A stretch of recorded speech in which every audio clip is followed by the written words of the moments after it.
Hello again. Like all annoying old people, I cannot help comparing the modern world with that which I remember as a youngster. I remember my own grandparents talking wistfully of the world they recollected before the Great War of 1914-18.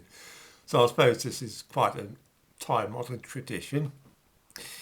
It does seem to me, though, that some of what I'm currently seeing is so weird and undesirable that it is worth remarking on. The thumbnail to this video shows a modern Member of Parliament who has just been convicted of threatening to throw acid in the face of a woman who displeased her. I'm trying to imagine any of the MPs whom I remember from 50 or 60 years ago ending up in court for such dreadful behaviour. I honestly can't imagine Harold Macmillan doing such a thing, or James Callaghan. Even young firebrands like Anthony Wedgwood Benn, I can't really imagine him ringing somebody up and threatening to throw acid in their face. It may be my imagination, of course, but I seem to have seen more MPs up in court these days than was once the case. The other month, an MP called Apsana Begum was in court, charged with housing benefit fraud. She was acquitted, but really you can't imagine MPs from the past, such as Barbara Castle, Shirley Williams or Margaret Thatcher, being prosecuted for benefit fraud in the first place. Then a couple of years back, the MP for Peterborough, Fiona Onasanya, Yoruba by the sound of it, was sentenced to 3 months imprisonment for conspiring to pervert the course of justice. The overall complexion of Parliament in more than one sense certainly seems to have changed in recent years. Then there's a stage production of the old television series The Good Life. As viewers will know, the remake of Darling Buds of May and All Creatures Great and Small both include black characters, no matter how anachronistic this makes it all appear. The same thing has now been done with The Good Life, with the character played in the television series by Penelope Keith being played on stage by an Indian. Needless to say, the play also includes people smoking cannabis.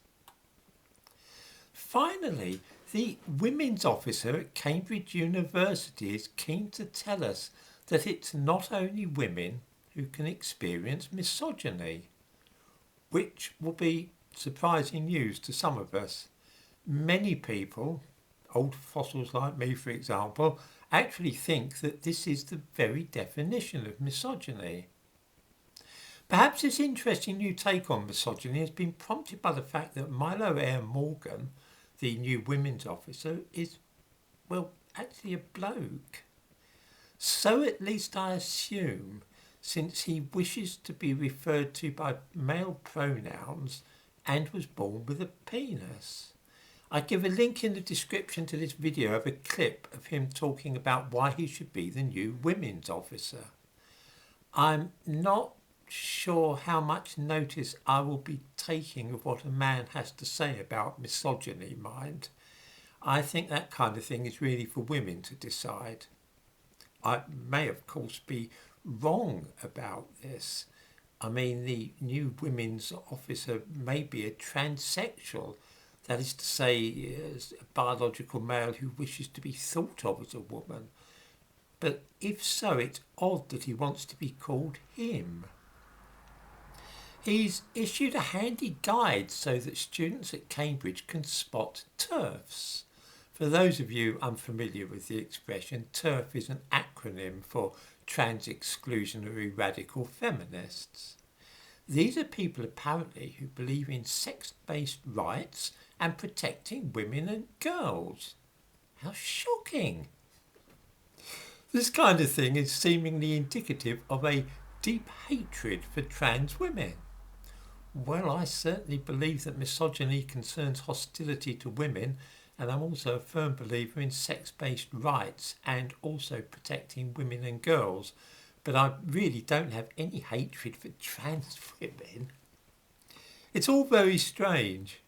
Anyway, that's the end of this old person's rant, and we must hope that normal service will be resumed tomorrow.